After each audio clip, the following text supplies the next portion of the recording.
Assalamualaikum warahmatullahi wabarakatuh. Selamat malam Pak Hendri, Pak Sultan, dan rekan-rekan sekalian. Saya Firman akan memberikan sebuah analisis tentang paper yang saya buat dengan judul Merdeka Belajar versus Banking Education.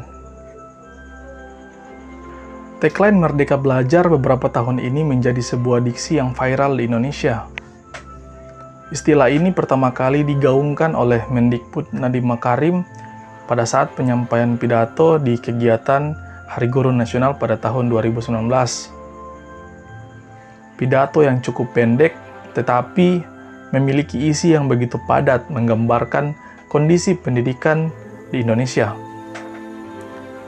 Pada awalnya dirilis tentang pidato ini, banyak sekali komentar positif yang memenuhi lini masa. Bahkan, tak sedikit guru-guru menganggap bahwa pidato ini sebagai sebuah harapan baru bagi pendidikan kita di Indonesia.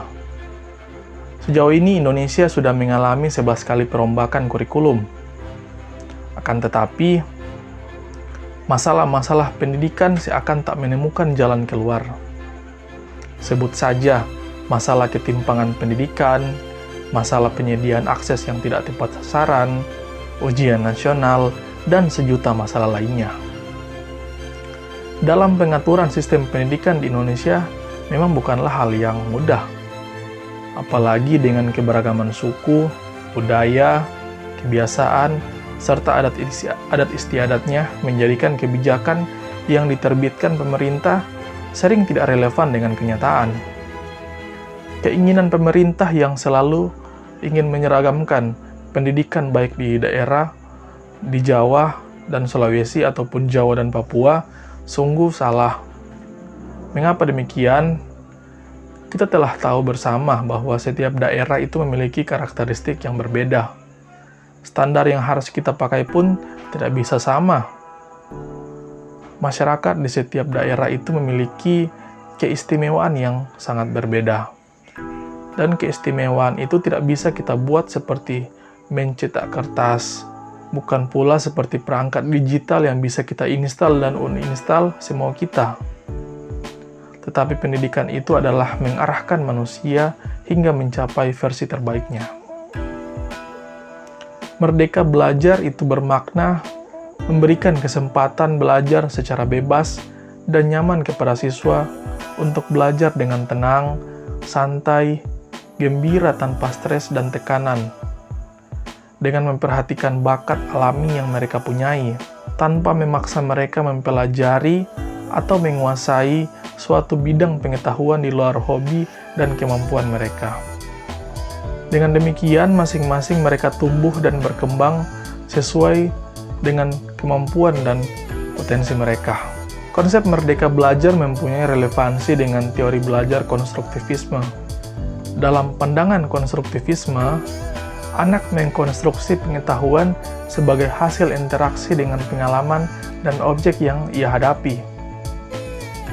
Dalam proses ini, fokusnya terdapat pada keaktifan individu dalam membentuk pengetahuan. Siswa diharapkan selalu aktif dan dapat menemukan cara belajar yang sesuai dengan dirinya. Guru berfungsi sebagai mediator, sebagai fasilitator, dan teman yang membuat situasi kondusif untuk terjadinya konstruksi pengetahuan pada dirinya sendiri. Banking education merupakan sebuah istilah yang dibuat oleh salah satu tokoh revolusi Brazil bernama Paulo Freire. Paulo Freire ini menganggap bahwa pendidikan pada akhirnya menjadi sebuah kegiatan menabung, di mana para murid adalah celengan dan guru adalah penabungnya. Yang terjadi itu bukanlah sebuah proses komunikasi, akan tetapi guru menyampaikan pernyataan-pernyataan dan mengisi tabungan yang ia terima, dihafal dan diulangi dengan patuh oleh para murid. Dalam konsep pendidikan gaya bank, pengetahuan merupakan sebuah anugerah yang dihibahkan oleh mereka yang menganggap diri berpengetahuan kepada mereka yang dianggap tidak memiliki pengetahuan apa-apa. Adapun ciri-ciri pendidikan gaya bank oleh Paulo Freire, yang pertama, guru mengajar, murid belajar. Guru tahu segalanya, murid tidak tahu apa-apa. Guru berpikir, murid dipikirkan. Guru bicara, murid mendengarkan. Guru mengatur, murid diatur. Guru memilih dan memaksakan pilihannya, murid menuruti. Guru bertindak, murid meniru tindakan gurunya. Guru memilih apa yang akan ia ajarkan, murid menyesuaikan diri. Guru mengedepankan wewenang ilmu pengetahuan dengan wewenang profesionalismenya dan mempertahankannya dengan kebebasan. Guru adalah subjek belajar, murid adalah objek belajar. Kita semua sadar bahwa sistem pendidikan yang ada di Indonesia masih sangat tertinggal. Kebijakan dari pemerintah pusat yang sudah sangat bagus itu sulit diterapkan secara menyeluruh di masing-masing daerah. Tidak hanya itu, sekolah-sekolah yang mau melepas belenggu penindasan seolah tak memiliki kekuatan apa-apa. Bahkan ketika melawan, maka siap-siap dimutasi. Sistem seperti ini akan membuat para pelaku perubahan bungkam, hingga akhirnya pasrah dengan keadaan.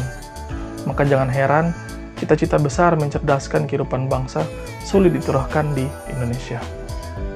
Dengan merdeka belajar, sekolah-sekolah bisa menyusun sendiri proyek yang cocok dengan kondisi sekolahnya masing-masing. Anak-anak siswa dapat mengoptimalkan setiap potensi lokal yang ingin mereka kembangkan dan mereka garap, hingga menjawab setiap permasalahan sosial yang dihadapi di masyarakat. Kami berharap bahwa dengan adanya merdeka belajar ini, sebuah belenggu penindasan akan segera kita kalahkan. Mari sama-sama kita wujudkan merdeka belajar. Demikianlah sebuah ulasan singkat dari saya. Semoga bermanfaat. Wassalamualaikum warahmatullahi wabarakatuh. Terima kasih.